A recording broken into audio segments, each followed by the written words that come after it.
When your alarm clock rings at 4:30:18 in a row, morning is no longer something to be endured. It just becomes a part of you. I mechanically muted the sound and slipped out from under the blanket, trying not to wake Derek. He stirred and mumbled something unintelligible, pulling the blanket over his head. My husband wouldn't be on shift until 13001 of the perks of being a personal trainer. Our bedroom was plunged into darkness, but I knew every inch of the space and easily found the slippers neatly left by the bedside the night before. My left knee was aching a little, a sure sign that the weather would turn bad by evening. An old gymnastics injury had never failed me as a weatherman. In the bathroom, I habitually avoided looking at myself in the mirror until I had brushed my teeth and washed my face. It was a little ritual to see myself ready for the day, not with a pillow print on my cheek and sleep marks in the corners of my eyes.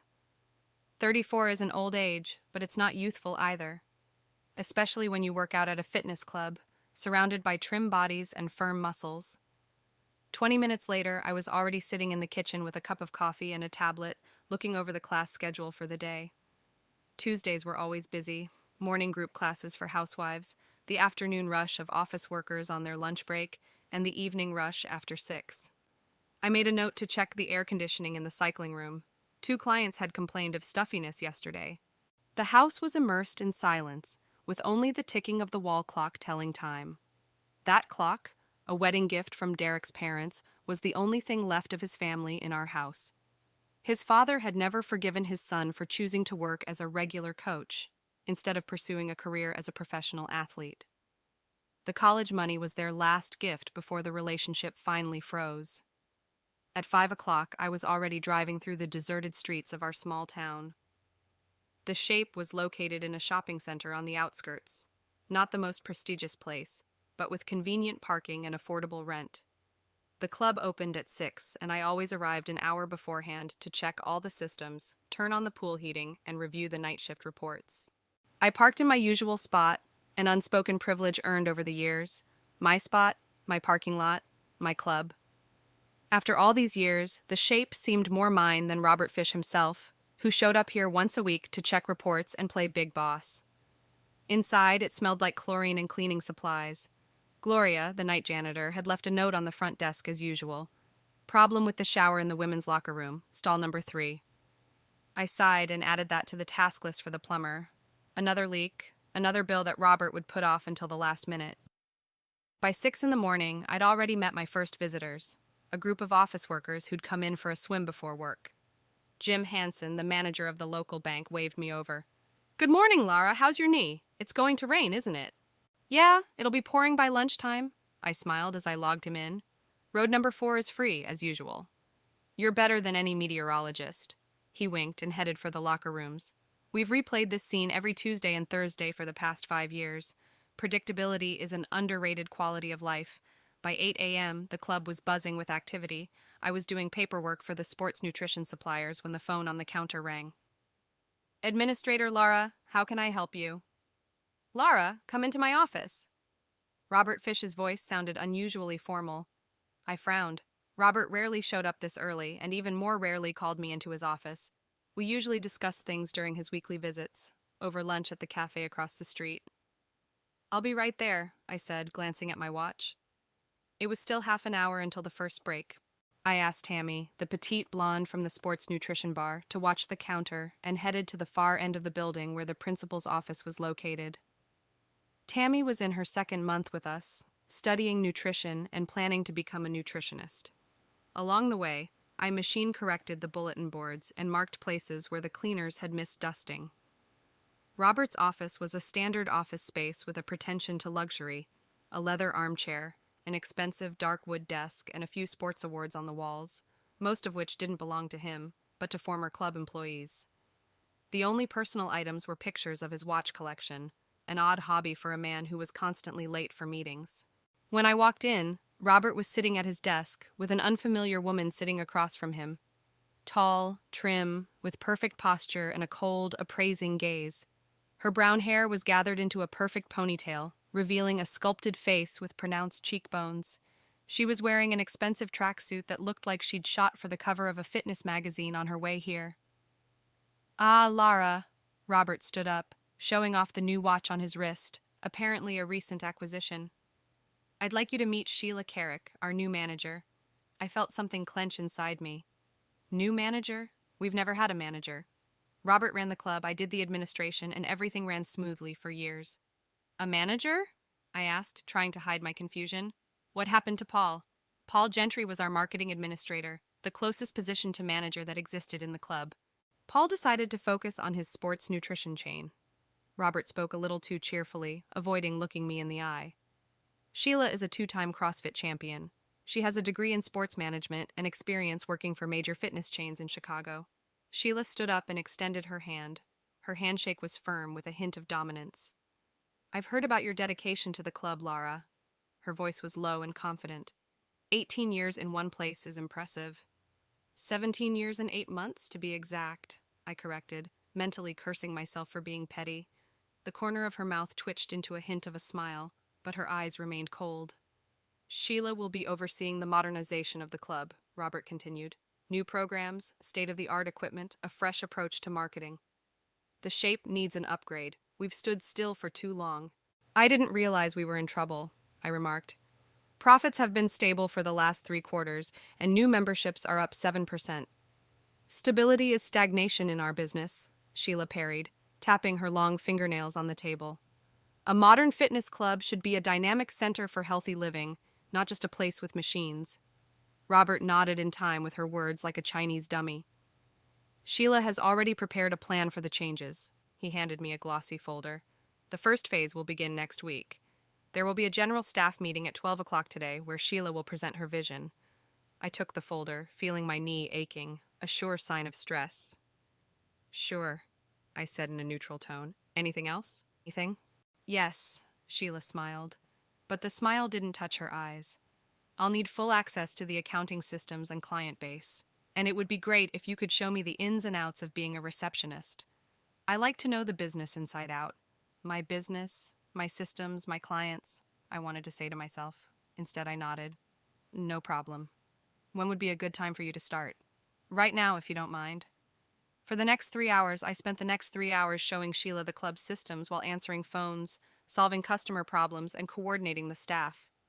She asked pointed questions, took notes in her clipboard, and occasionally frowned when something didn't fit her idea of a modern fitness business. Your accounting system is hopelessly outdated, she said, looking at the attendance charts. And why do you still have paper customer cards? Many of our regulars are older people, and it's more convenient for them to have a physical card, I explained. Plus, the system has never let us down in all these years. Not failing and effective are different things. Sheila cut me off. At my last club, we increased revenue by 30% simply by optimizing the electronic accounting system and implementing a mobile app. Derek walked into the club at 11:30, an hour and a half ahead of his shift. I looked at my husband in surprise, who usually used every minute of the morning for extra sleep. He was dressed in a new workout uniform, and his usually disheveled hair was neatly styled. Hi. He kissed my cheek. Thought I'd get here in time for the meeting? Robert said there'd be an important announcement. Before I could answer, Sheila turned away from the monitor. You must be Derek Coleman, she extended her hand. Sheila Carrick, the new club manager. Derek was clearly confused, but he quickly pulled himself together and shook her hand. I've heard a lot about you, he said. Your performance at the championship last year was impressive. I looked at my husband in surprise. He'd never mentioned that he followed CrossFit competitions. Thank you. Sheila was clearly flattered. Even though I'm focused on management right now, I can't help but keep in shape. You specialize in strength training, right? Yes, and functional training. Derek straightened up, his voice sounding more confident than usual. Great, she smiled, this time genuinely. I have some interesting ideas for new programs. Perhaps you could help implement them. I watched my usually reserved husband literally blossom under this woman's attention. His eyes lit up and he gesticulated vigorously as he talked about his vision for training. Sheila listened attentively, nodding and inserting comments that demonstrated a deep understanding of the topic. By 12 o'clock, all the staff had gathered in the group program room. 20 people, trainers, administrators, technicians, were seated on mats and step platforms. Robert stood against the wall, glancing nervously at his watch. Sheila stepped into the center of the room, and the chatter instantly died down. In tight leggings and a sports top, She looked like a healthy lifestyle commercial come to life. "Good afternoon, everyone," she began without preamble. "My name is Sheila Carrick, and as of today, I will be running this club. The shape has potential, but right now we're only utilizing a fraction of it." She spent the next 30 minutes talking about her vision: new group programs, equipment upgrades, pricing changes, modern marketing. Her speech was filled with terms like customer centricity, fitness ecosystem, and integrated approach to training. "Starting Monday, we're launching 5 new group programs," she announced. "Extreme Relief, Power Core, Functional Intensive, Anti-Gravity Stretching, and Combat Fitness. We will need trainers with the appropriate qualifications." I noticed several trainers, including Derek, pitching forward. Sheila continued, "We are also introducing a new dress code for all staff. Administrators will wear special uniforms that will emphasize the professional image of the club." She showed an image of tight leggings and tops with the club's logo on the screen. "Is this a joke?" I blurted out. "Some of us don't want to show off our bodies." There was an awkward silence in the room. Sheila turned to me slowly, her face impenetrable. "This isn't a discussion, Lara," she said calmly. "This is a presentation of decisions already made, but if anyone has a problem with the dress code, we can discuss it individually." I felt myself blush. Derek next to me tensed, but he remained silent. After the meeting, I tried to talk to Robert, but he dodged the conversation, citing an urgent meeting. Derek was gone too. It turned out Sheila had invited him to discuss the new programs in her office.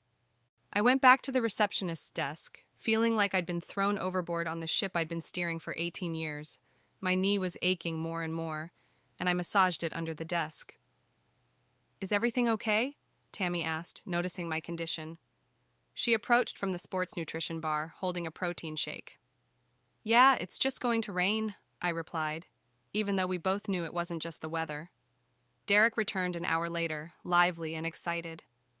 "Sheila offered me to lead the new functional intensive program," he said, taking a seat on the edge of the counter. "She says with my training, I'm a perfect fit." "That's nice of her." I couldn't hide my sarcasm. "She's been here less than a day and she's already handing out programs." Derek frowned. "Lara, don't start. Sheila's a professional. She's only seen me at work for a couple hours, and she's already picked up on things that Robert had overlooked for years." "And what exactly did she appreciate?" I asked, feeling the irritation building inside me. "My potential," Derek lowered his voice. "She thinks I could compete in the regionals. She says I have the credentials." "Derek, you've never been interested in competition," I reminded him. "You always said it was a waste of time." "Because no one ever offered me any real support," he straightened up. "Sheila's willing to help with training and even with organizational issues." I wanted to say something else, but a customer came to the counter and the conversation had to stop. Derek left to lead the workout, and I was left alone with my growing anxiety. By the end of the day, I felt drained. Sheila had 3 more meetings, each time demanding my presence but ignoring most of my comments. She planned to reorganize the entire club in a month, disregarding established traditions and well-established processes. As Derek and I drove home, he couldn't stop talking about the new features and how Sheila really understands modern fitness. I silently stared out the window at the drizzling rain, thinking about how my knee is never wrong in its predictions. It had been a week since Sheila had shown up at the club, and the shape was no longer the same. New equipment filled the function area. Brightly colored posters with aggressive slogans like "No pain, no gain" adorned the walls, and the speakers were now blasting energetic tracks with heavy bass. My workplace had also changed. The familiar desk was replaced by a glass and chrome desk, and my computer was replaced by a touchscreen monoblock. My paper lists and client cards were gone, giving way to the accounting app I was still trying to master. I wore my new uniform today, black tight leggings and a top with the Forms logo on it. The fabric was quality, but I felt uncomfortable flaunting my far-from-perfect body. I compared myself to Sheila in the locker room, her flat stomach, sculpted arms, and perfect posture versus my average-shaped housewife who sometimes did Pilates. "Don't torture yourself," came the voice of Martha, the 50-year-old cleaning lady. "This new uniform is a mockery of normal women. They gave me one too, can you imagine? As if anyone would want to see my tight old torsos." I smiled gratefully. Over the past week, I'd become acutely aware of how few allies I had in the club. Most of the staff were excited about Sheila's innovations, especially the young coaches, to whom she promised career advancement and competition. "How does your husband feel about all these changes?" Martha asked, adjusting her uniform. "He's thrilled," I didn't hide my bitterness. Sheila made him the head coach of the new program and is talking about some kind of competition. Martha nodded understandingly. Men are like children. You wave a new toy in front of them and they forget everything. I wanted to object, but in my heart I knew she was right. Over the past week, my husband had changed, came home later than usual, spent hours discussing programs on the phone with Sheila, and even began to follow a special diet that she had made him. By the time I got to the counter, the club was buzzing with activity. I turned on my computer, but instead of the familiar interface, I saw a new system with the FitTrack Pro logo. You like it? Sheila's voice came from behind me. It was installed at night so as not to interrupt the club. She looked flawless even this early in the day, perfect makeup, her hair in a high ponytail, the tight-fitting suit emphasizing every muscle in her well-trained body. It would have been a good idea to warn me, I said, trying to make sense of the new interface. I don't know how to use it. It's intuitive, she said. If you don't, you can call Jason. He'd been trained last night. Jason was the new receptionist Sheila had hired, a 20-year-old student with Starbucks experience and a vague idea of fitness. Jason's third day here, and I'm an 18th year, I remarked. Don't you think it's strange that he's been trained in a new system and I haven't? Sheila raised an eyebrow. You've been busy with clients, and we didn't want to distract you. Plus, Jason has experience with modern CRM systems, so it's easier for him to adapt. I wanted to object, but customers came to the counter, and I had to concentrate on my work, struggling with the unfamiliar interface and feeling Sheila's appraising gaze on me. When the last customer was checked in, she approached. Lara, could you give this folder to Derek? It's the materials for the new program. I'd take it to him myself, but I have a call with the vendors. I took the glossy folder and nodded. Sheila retreated to her office, a former pantry she'd turned into a stylish office over the weekend. Derek was doing a workout in the weight room. I watched him through the glass partition, tall, trim, broad-shouldered. At 36, he looked better than most of the 30-year-olds in the club. He'd once dreamed of a career as a professional track and field athlete, but injury and pressure from his father for a normal job had brought him to Forma, a regular trainer at a provincial club. Derek spotted me and waved. I walked up as he was saying goodbye to a client who looked exhausted but satisfied. Sheila wanted me to give you this.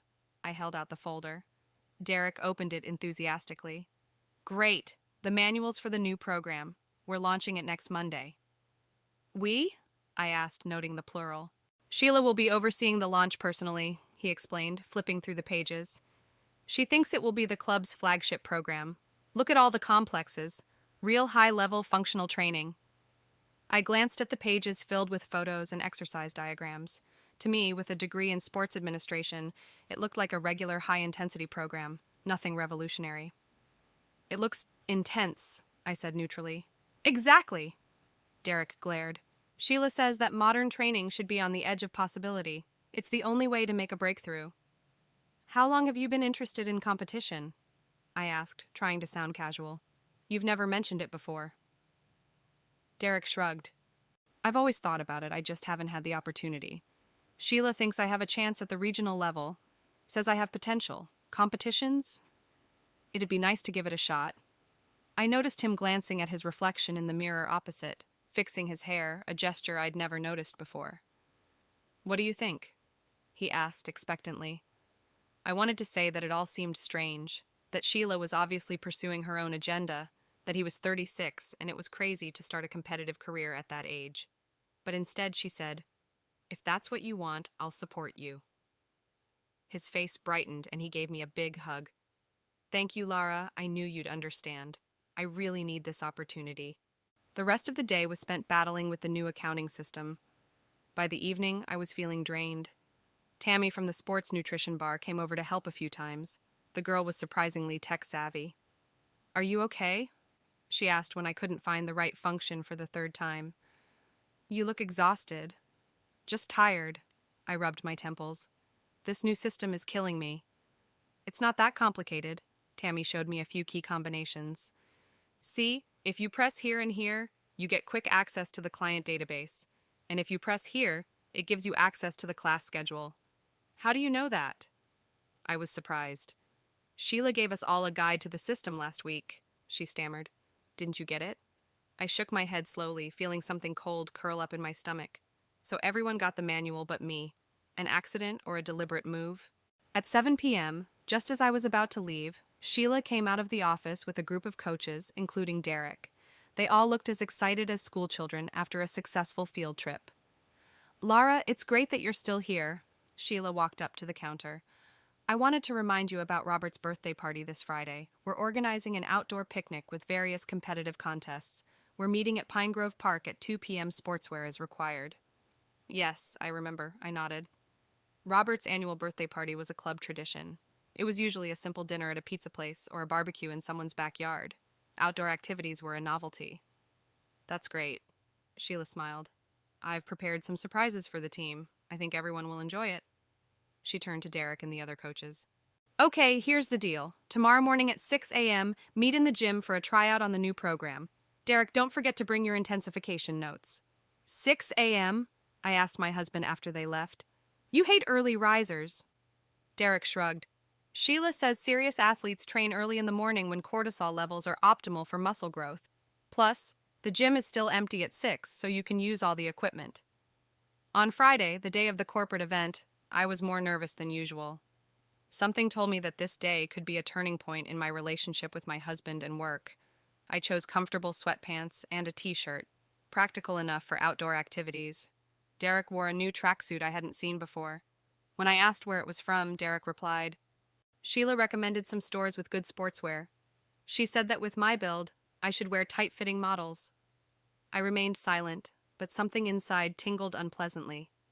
My territory was being flagged by my rivals' flags. Pine Grove Park was a half-hour drive from the city. When we arrived, most of my coworkers were already in place. Sheila stood out in a bright red tracksuit that fit her like a second skin. "Derek, Lara," she waved to us. "I was just telling you about the competition program. Come here." Derek instantly rushed towards her, leaving me at the entrance. I slowly approached the group where Sheila was already pouring Derek a drink from a thermos. "Protein lemonade," she explained.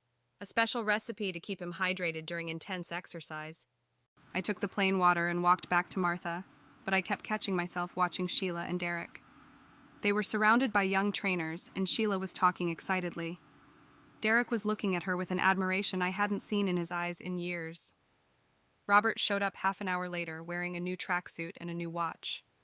Everyone congratulated him on his birthday, and the competition began.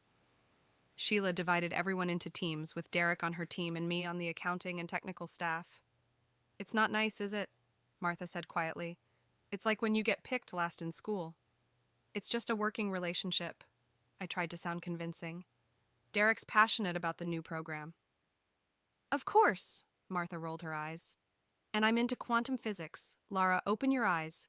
That woman's not just after your place in the club." At that moment, Sheila called attention to herself. "Friends, today we celebrate not only the birthday of our esteemed leader Robert, but also a new era for the Shape. We have taken a huge step forward in 2 weeks, and this is just the beginning." She picked up a bottle of water. "To Robert, who trusted me to modernize the club, and to all of you who have embraced the changes and are willing to grow with us." Everyone applauded. I mechanically took a sip of water, watching Derek look at Sheila. "And now," she continued, "I have a special surprise. In 3 months' time, there will be a regional, functional, all-around championship in the state capital, and the Shape will be represented at that competition." A new wave of applause. Sheila raised her hand. "Our club will be represented by a coach with exceptional potential, Derek Coleman." Derek stood up, clearly embarrassed but pleased. Sheila continued, "I will personally be preparing Derek for the competition.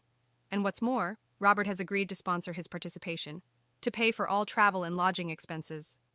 Robert nodded, pleased with the attention. I noticed Sheila put her hand on Derek's shoulder, a gesture that seemed too intimate for a working relationship. "Derek, what do you think?" Sheila smiled at him. My husband coughed. "Yeah, I'm very grateful for the trust. This is an incredible opportunity I never dreamed of. I promise I won't let the club down, and—" He glanced at Sheila, and my mentor. Everyone applauded again, and I felt something cold settle in my stomach. I didn't know what bothered me more, the fact that my husband had made that decision without talking to me, or the way he was looking at Sheila. After that, the team competitions began. Relay races, tug-of-war, obstacle course. Everything emphasized physical ability. Sheila and Derek's team led in all disciplines. As we drove home that evening, I couldn't take it anymore. You could talk to me about the decision to compete. Derek sighed. I knew you'd be against it. That's why I didn't tell you in advance. I'm not against your competition. I'm against the way Sheila is manipulating you. Manipulating? He pulled up at a stoplight. Lara, you're jealous. Admit it. And if I am? I looked him in the eye. Derek, she's flirting with you in public. Don't be ridiculous. We have a purely professional relationship. Really? Then why did even Jason, the new administrator, notice the way she looks at you? Derek blushed. It's just, she believes in me, sees my potential, unlike some people. His words hit harder than any slap. We drove the rest of the way in silence, each in our own thoughts. I looked out the window and thought that not only had I lost control of my job, but I was in danger of losing my husband, and I had no idea what to do about it. Wednesday started with a downpour. My knee didn't deceive me, and now the sky was weeping as if sharing my mood. I got into my car, wrinkled my aching joint, and geared up for another busy day at the Shape. After the corporate party on Friday, things with Derek had gotten even colder. We slept in the same bed, ate breakfast at the same table, but it was like a glass wall had grown between us. He was physically close, but his thoughts were somewhere far away, with competitions, training, and I'm afraid with Sheila. Our conversations were reduced to mundane matters. Who buys the groceries, whose turn it was to take out the trash, whether he remembered to pay the internet bill. When I arrived at the club, it was only 15 minutes earlier than usual. I wanted to get the report sorted out before the first customers arrived. To my surprise, Sheila's black SUV and Derek's silver sedan were already in the parking lot. Early birds, my goodness. As I entered the club, I heard music from the function area heavy, rhythmic bass, not the kind that usually played in the common areas. I walked quietly past the front desk, instinctively trying not to make any noise, even though this was my club, my territory. Through the glass door of the function area, I saw them, Derek and Sheila. He was doing some complicated rope exercise, and she was standing behind him, correcting his position, her hands on his shoulders, their bodies almost touching. They didn't notice me, completely absorbed in the workout or in each other. I quietly walked back to the receptionist's desk and turned on my computer, trying not to think about what I'd seen. After all, what was the big deal? Coach and athlete, mentor and student, a normal working relationship, so why did everything inside clench with an unpleasant feeling of foreboding? By 6:30, the first customers began to arrive at the club. I greeted them with my usual smile, while watching Derek and Sheila walk out of the lounge, laughing and discussing something animatedly. They walked past me, and Derek only nodded slightly, as a colleague, not the wife he'd lived with for 14 years. Lara, good morning. Sheila stopped at the counter. Don't forget to note in the schedule that tonight the large hall is occupied for the presentation of the new program from 7 to 9. There's a standard group yoga class with Naomi in the system, I said. Are we canceling it?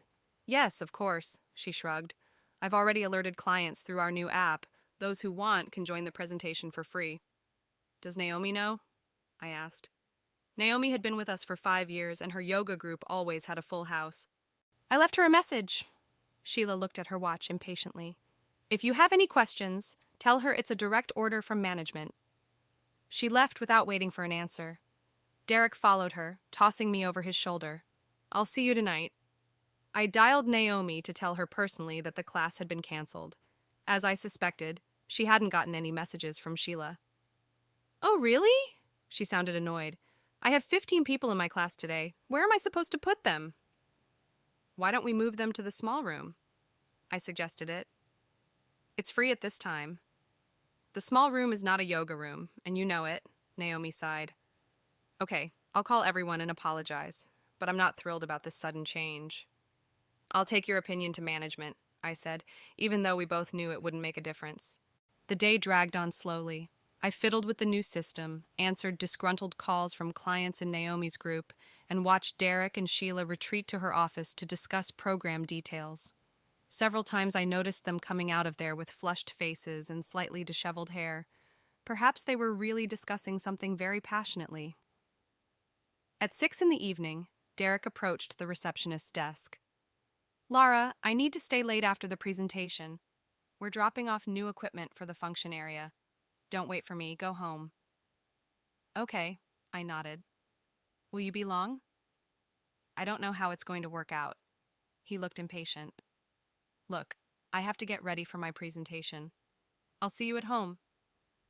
He left without waiting for an answer. I looked at him and thought that a month ago he would have kissed me before he left. At 8:30, I finished work. The presentation of the new program was still in full swing, with cheers, music, and applause coming from the large hall. I glanced in before I left and saw Derek in the spotlight, demonstrating some complex exercise, and Sheila standing nearby, commenting on his technique with admiration in her voice. The clients, who surrounded them in a tight ring, looked impressed. At home, I tried to keep myself busy. I cooked dinner, watched a TV show, even started to sort through my closet, but my thoughts kept returning to the club, to Derek and Sheila, to their private meetings and joint training sessions. At 11, Derek still hadn't returned. I called him, but the phone was out of range. That's when I really started to worry. Bringing in equipment for 3 hours? Seriously? I tried to sleep, but sleep wouldn't come. At midnight, I decided I'd had enough. I got dressed, grabbed my car keys, and drove to the club. I might be acting like the paranoid wife from a cheap sitcom, but I needed to make sure my suspicions were unfounded. As I pulled up to the club, I immediately noticed 2 cars in the parking lot, Sheila's SUV and Derek's sedan. My breath caught, but I forced myself to think rationally. Maybe they were actually bringing in equipment and had lost track of time, or were discussing the training program for the competition. 1,000 innocent explanations. I parked and walked up to the entrance. The doors were ajar, odd for a club that should be closed at this hour. There were dim lights on inside, but the front desk was empty. I checked the computer on the machine. Off, the safe, locked. At least they hadn't forgotten the basic rules of security. Muffled voices came from the far side of the club. I quietly headed that way, feeling ridiculous as if I were spying in my own club. The voices grew clearer as I approached the stretching room, a small room with mats and a mirrored wall where yoga and Pilates classes were usually held. The door was ajar, and through the crack I could see them. Derek was lying on the mat, and Sheila was hovering over him, stretching his leg. A simple flexibility exercise, nothing special. But something about their postures, the way she leaned close to him, the way her hand slid down his thigh, was clearly beyond professional. "Do you feel the tension here?" Sheila asked, pressing against the inside of his thigh. "Yes." Derek's voice sounded hoarse. It was always hard to stretch that muscle group. "You need to relax and trust me." She leaned even closer, almost touching his face with hers. "I know what I'm doing."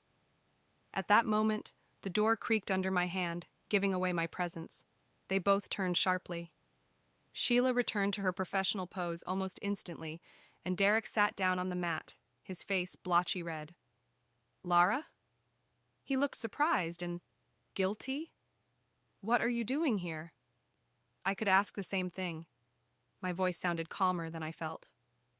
"It's past midnight. You said you'd be bringing in the equipment." "We finished with the equipment an hour ago," Sheila interjected, her voice impeccably professional. "And I suggested we work on Derek's stretching. Good flexibility is critical for the competition." At midnight, I didn't hide my skepticism. The time flew by. Derek stood up, pulling on a t-shirt. "I was going to drive home. My phone was dead, so I couldn't warn you. And I came back to see if I remembered to turn off the computer and lock the safe," I added. "But I see you're in control." Sheila smiled with fake understanding. "Lara, I understand your concern. But I assure you, Derek and I have a completely professional relationship. I'm just helping him prepare for the competition." "Of course," I nodded. "Professional relationship, after midnight, behind closed doors." Derek sighed. "Lara, you're making this harder than it needs to be. We've really been working on my flexibility. Sheila is a professional in these matters." "I'm sure she's a professional in many ways." I turned to leave. "I'll be waiting for you in the car. Or would you rather drive your own?"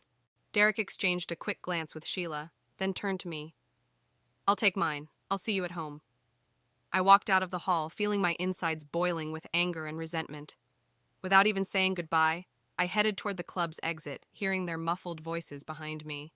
The drive home was a blur. I tried to convince myself that I was exaggerating, that it was really just a working relationship.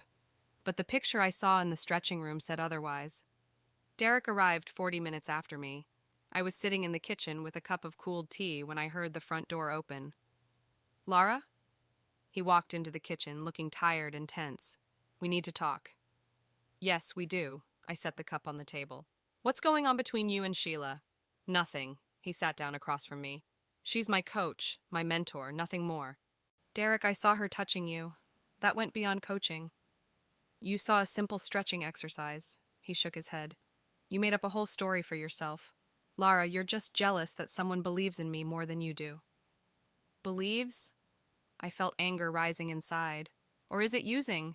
You don't think it's weird that in 2 weeks of knowing you, she suddenly sees you as a champion, signs you up for competitions, and spends all her free time with you? What's weird about it? Derek stood up, his voice rising. What's strange is that an outsider saw potential in me that my wife didn't. For years, I was just a trainer who brought in a paycheck. Did you ever ask me what I really wanted? You never said you wanted anything different. I stood up too, feeling my hands shaking. We were happy. We had a stable life, a job we both loved. Stable? He grinned bitterly.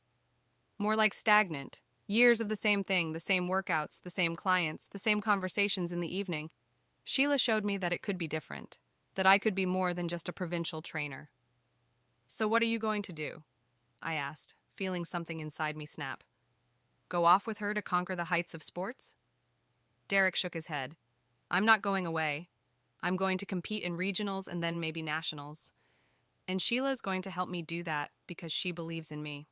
The question is, do you believe? I looked at my husband and realized I didn't recognize him. Where was the calm, rational Derek who preferred quiet evenings at home to loud parties? The one who said that competition wasn't his path, that he preferred to help ordinary people achieve their modest fitness goals? I believe in you, Derek, I said quietly, but I don't believe in her, and I don't think you see that she's manipulating you. Manipulating? He shook his head. By offering me opportunities? By seeing my potential? Lara, the only person trying to manipulate me right now is you. Trying to get me to turn down a chance just because you're jealous of my success. Success? I couldn't believe my ears. Derek, you don't have any success yet. All you have are promises from a woman who is clearly interested in you more than just professionally. I'm not going to listen to this. He headed for the bedroom. I need to get some sleep. There's an early practice tomorrow. Sure, I said after him. God forbid I disappoint Sheila. He didn't answer, just slammed the bedroom door. I stayed in the kitchen, tears welling up in my eyes. In 2 weeks, Sheila had destroyed what we'd spent 14 years building, and the worst part was Derek didn't see it, or didn't want to see it. I spent the night on the living room couch, unable to sleep. My mind was spinning with scraps of conversation, images of Derek and Sheila in the stretching gym, memories of how we used to be. Something had irrevocably changed, and I didn't know how to fix it. In the morning when I woke up, Derek was no longer home. There was a note on the kitchen table. Gone to practice? Talk to you tonight? D. Not even a love, Derek, or a kiss. Just D. Like he was writing a business memo to a coworker, not his wife. The atmosphere in the club was electrifying. Everyone was discussing last night's presentation, praising the new program, and of course, Derek, who had become the face of it. Sheila strutted around the club with a triumphant look, giving directions and accepting compliments. When she passed the receptionist's desk, she stopped and looked at me with feigned sympathy. Lara, I'd like to set the record straight about last night. I realize how it might have looked, but I assure you, Derek and I have only a professional relationship. Thank you for the clarification. I kept my expression neutral. But this matter is between me and my husband. Of course, she nodded. I just wouldn't want it to affect the work environment. We're all on the same team here, aren't we? She left without waiting for an answer, and I stared after her, thinking that I'd never disliked a person so much before. Sheila Carrick obviously knew what she was doing, and she did it skillfully. All day I'd watched her and Derek work side by side, preparing to launch a new program. They showed no signs of intimacy. Everything was professional and to the point. But I noticed the little things, the way she kept her hand on his shoulder a little longer than necessary, the way he leaned toward her when she said something, the way they exchanged understanding glances. As Derek and I drove home that evening, a tense silence hung in the car. Finally, he broke the silence. Lara, we need to talk about what happened yesterday. Yes, we do, I agreed, looking out the window at the houses passing by. I understand how it looked, he began, but there's really nothing going on between me and Sheila. She's my coach. She's helping me prepare for the competition. That's it. And that's why you're staying at the club until midnight? I asked, trying to control my voice. We did drop off the equipment, and then Sheila suggested we work on stretching. It's an important part of training. At midnight? In an empty club? Behind closed doors? Derek sighed. You see what you want to see. We were just working. You know what I see? I turned to him. I see my husband being taken out from under my nose. How the woman who came into our lives 2 weeks ago has completely changed you. You're a different person, Derek, and I'm not sure I like this new you. Maybe it's not me. He pulled up in front of our house. Maybe this is about you. You're stuck in the past, Laura. You don't want to change. You don't want to move forward. I want more out of life than just coaching at the provincial club until I retire. And Sheila's going to give you that more? I couldn't hide my bitterness. Not Sheila. He shook his head. Competition, recognition, a chance to show what I could do. Sheila just opened the door for me. The question is whether you'll come with me or stay behind. I looked at my husband and didn't recognize him. It was like someone had replaced my Derek with this ambitious, cold man who spoke in memorized phrases like he'd swallowed a motivational book. I've always been there for you, Derek, I said quietly. The question is whether you want me around. He didn't answer, and that silence said more than any words could. Monday morning greeted me with a headache and heaviness throughout my body. 4 days had passed since our conversation with Derek, but the tension hadn't subsided. We both avoided continuing the conversation, existing in the same space as polite neighbors. There was an unpleasant surprise waiting for me in Robert Fish's office. It was only 9 in the morning, and he was already sitting at his desk. A rare occurrence for a man who usually didn't show up until 11. Lara, have a seat, he pointed to the chair opposite. We have a serious matter to discuss. I sat down, rubbing my knee. Something told me this was going to be an unpleasant conversation. Sheila has filed a formal complaint about your behavior, Robert began without preamble. She claims you're creating a negative atmosphere in the team, sabotaging new initiatives, and displaying personal animosity that's interfering with work. I felt the color rush to my face. That's absurd, I objected. I've always been a professional. Just because Sheila and I have different views on the club's development doesn't mean I'm sabotaging her work. Robert grimaced. There's a more delicate point. Sheila mentioned an incident late one night at the club when you allegedly accused her of inappropriate behavior with your husband. So that's how she framed it. Turned my legitimate anxiety into a fit of irrational jealousy.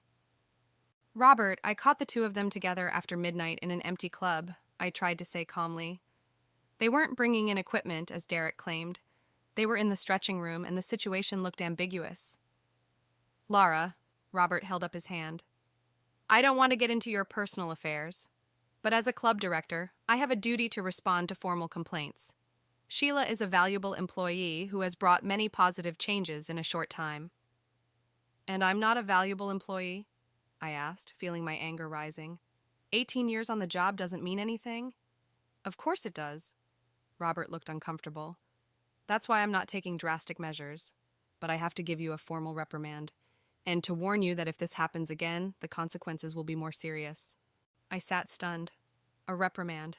18 years of perfect work, because of a woman who showed up at the club less than a month ago. You're not even asking for my side of the story, I said quietly. You're just taking her word for it. I've listened to you now, Robert shrugged, and frankly, your version only confirms what she said. You really suspect her of having an inappropriate relationship with your husband, which affects the work atmosphere. Don't you think it's odd that she spends time with him until midnight, that they're always sequestered in her office, that she chose him for her project, even though there are more experienced trainers at the club? Robert sighed. Lara, I understand your feelings. But Derek is a great coach with a lot of potential. Sheila sees him as champion material. It's purely a professional interest. Of course, I stood up. Professional interest. Whatever you say, Robert. Lara? He stood up too. I appreciate your work, I do. But times are changing, and the club needs new approaches. Sheila knows how to take Forma to the next level. Try working with her, not against her. I walked out of the office feeling like the ground was shifting from under my feet. 18 years of dedication to the club, and just like that, I'm put in my place like a naughty child. When I returned to the front desk, I found Jason, the new employee Sheila had hired. He was typing something into the system. Jason? I couldn't hide my surprise. What are you doing on my computer? Oh, Lara. He was embarrassed. Sheila asked me to update my class schedule. She said you were in a meeting with Robert and it was urgent. I can do it myself, I tried to speak calmly. It's my responsibility. Of course, he stood up. I was just following orders. By the way, Sheila wanted me to tell you that from now on you'll be paired with me for interchangeability. Pairing up? I couldn't believe my ears. I've been a club administrator for 18 years. I don't need a partner. Jason looked uncomfortable. I'm just passing on information. Sheila believes that a modern club should have a flexible management system where no one is irreplaceable. I sat down at the computer, trying to gather my thoughts. It was becoming clear. Sheila was methodically pushing me out of the club. First, she'd restricted my access to the systems. Then she'd forced Robert to reprimand me. Now she'd assigned me a partner to learn my functions. At that moment, Derek and Sheila appeared from the hallway. They were talking passionately about something, oblivious to their surroundings. Sheila put her hand on my husband's shoulder, a gesture that had become familiar. Derek tensed when he saw me, but Sheila just smiled with fake friendliness. Laura, how was your meeting with Robert? Productive. I looked straight at her. You got what you wanted, an official reprimand on my record. Derek looked surprised. A reprimand? For what? Ask your mentor. I kept my eyes on Sheila. She had filed a formal complaint about my unprofessional behavior and creating a negative atmosphere. Sheila remained unfazed.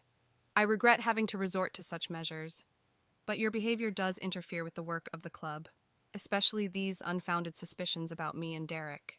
Unfounded? I felt myself starting to boil. I caught you two together after midnight in an empty club. We were working on a training program, Sheila said patiently, as if she were explaining something to a child. Derek, tell your wife that this is a professional relationship. Derek looked cornered. Laura, I already told you nothing happened. We were really working. And we'll keep working, Sheila added, for your success in the competition. Laura, if you can't accept that, maybe you should take a vacation. Get some rest. Get your mind right. I stared at both of them. Sheila, confident and manipulative, and Derek, as if hypnotized by her influence. Something broke inside of me in that moment. You know what? I turned to both of them. You deserve each other. You, Sheila, with your ambition and your manipulation, and you, Derek, willing to believe the first person who promises you fame and recognition. I turned to leave, but Derek grabbed my arm. Laura, wait. Let's talk normally. Not here. Talk about what? I pulled free. You made your choice. Live with it. I left the club without looking back. In the car, I let out the tears I'd been holding back all morning. 18 years of my life, my job, my husband, my world, all falling apart in front of my eyes. In the evening, Derek came home earlier than usual. He looked tired and tense. We need to talk, he said, sitting down on the couch in the living room. I nodded silently, preparing myself for the worst. I talked to Sheila about the reprimand, he began. She said it was necessary to maintain discipline at the club, that your attitude toward change was causing problems. And you believed that? I couldn't hide my bitterness. Derek, she's purposefully trying to get rid of me. First the reprimand, now the partner who's learning to do my job. What's next? Laura, he sighed. Maybe this isn't about Sheila, maybe you're just afraid of change. The shape really needed updating, and Sheila brings fresh ideas. Fresh ideas? I couldn't believe my ears. Derek, she didn't invent the wheel. All of her innovations are standard practices of any modern fitness club. Robert was just too stingy to invest in upgrades before. It's not just the equipment and programs, Derek objected. Sheila is changing the atmosphere. She's making the club a place where people can grow and develop, not just go to practice. And part of that change is getting rid of the old staff? I asked. From the people who built this club with their hard work? Derek shook his head. Nobody's going to get rid of you. Sheila just wants everyone working in the same direction. You're stubbornly resisting everything she's suggesting. Because I see what's behind it. I couldn't contain my emotions. Derek, she's manipulating you. She's using your ambition to bind you to her. Can't you see that? So we're back to that. He stood up. Laura, there is nothing between me and Sheila. How many times do I have to tell you? She's my coach, my mentor. She sees potential in me that you refuse to recognize. I've always believed in you, I said quietly. I've always supported you. But what's happening now isn't about faith or potential. It's about manipulation and control. Derek looked at me with a mixture of pity and annoyance. You know what I think? You can't accept that I've finally found my path, a path that doesn't involve being stuck in a provincial club forever. What if I'm right? I came closer. What if a month from now you find out you're just a tool in her game? That she used you to strengthen her position in the club and then dumped you? That's not going to happen. Derek was unwavering. Sheila is genuinely interested in my development. She believes in me. And me? I felt tears coming to my eyes. I believe in you too, Derek. I always have, but I see you changing, and I'm scared that I'm losing the man I've loved all these years. His face softened for a moment, and I saw a glimpse of the old Derek, sensitive, understanding my husband, not an ambitious athlete. Lara, he took my hands in his. I'm the same person. It's just that now I have a goal, I have a dream, and I want you to share it with me, support me. Can you do that? I looked into his eyes and saw genuine hope. He really believed what he was saying, believed Sheila, believed in his future as a champion. I'll try, I said quietly. But I need you to be honest with me, about everything, especially about Sheila. I'm always honest with you. He hugged me. There's nothing personal between me and Sheila, just work, just sports. I hugged him back, but an inner voice whispered that I was making a mistake, that I was turning a blind eye to the obvious. Friday morning, Robert called me in again. When I entered his office, Sheila was already sitting there, looking at some documents with a businesslike air. Lara, have a seat. Robert pointed to a vacant chair. We have an offer that I think you'll be interested in. I sat down, feeling all my muscles tense up. We're reorganizing the club's management structure, Robert began. We're creating a new customer service department, which will be in charge of working with regular customers, loyalty programs, and feedback. And we want to offer you to head this department, Sheila said with a fake smile. Given your experience and knowledge of the customer base, you'd be perfect for the role. I shifted my gaze from one to the other, realizing what was going on. They were offering me a promotion, which was essentially a way to remove me from the core processes of running the club. And who would fulfill the role of chief administrator? I asked, even though I already knew the answer. Jason has proven himself to be very competent, Sheila said. He'll take over that role, and you can focus on strategic customer service. So you're demoting me. I didn't hide my understanding of the situation. No, Lara. Robert looked uncomfortable. It's more of a lateral move, with pay, by the way. With pay, I repeated. How generous. Lara, Sheila leaned forward. This is a great opportunity for you to develop in a new direction. The fitness world is changing, and we need to change with it. I looked at this woman, who in 1 month had destroyed everything I'd spent years building, and I felt a wave of anger rising inside. You know what? I stood up. I'm not taking this offer. If you want to get rid of me, have the courage to do it outright. Fire me if you have grounds, but don't insult my intelligence with this manipulation. Robert looked shocked. Lara, no one is talking about firing you. We're offering you a new role that better suits the current needs of the club. Current needs? I didn't hide my sarcasm. Or Sheila's plans for total control of the club, and apparently not just the club. Sheila stood up, her face cold. I can see that this conversation is veering into unconstructive territory. Robert, maybe we should give Lara some time to think. She's obviously overreacting emotionally. I'm not overreacting, I countered. I'm being sober about what's going on. You're methodically squeezing me out of the club. First you restricted my access to the systems, then you assigned me a partner. Now you're offering me a fake position to get me out of a key position. Lara, you're being paranoid, Sheila shook her head. No one is squeezing you out. We're just optimizing the club's operations. And that includes midnight workouts with my husband? The words came out before I could stop myself. Robert looked stunned. Is that what this is about? A personal grudge against Sheila because of Derek? It's not about personal animosity, I tried to say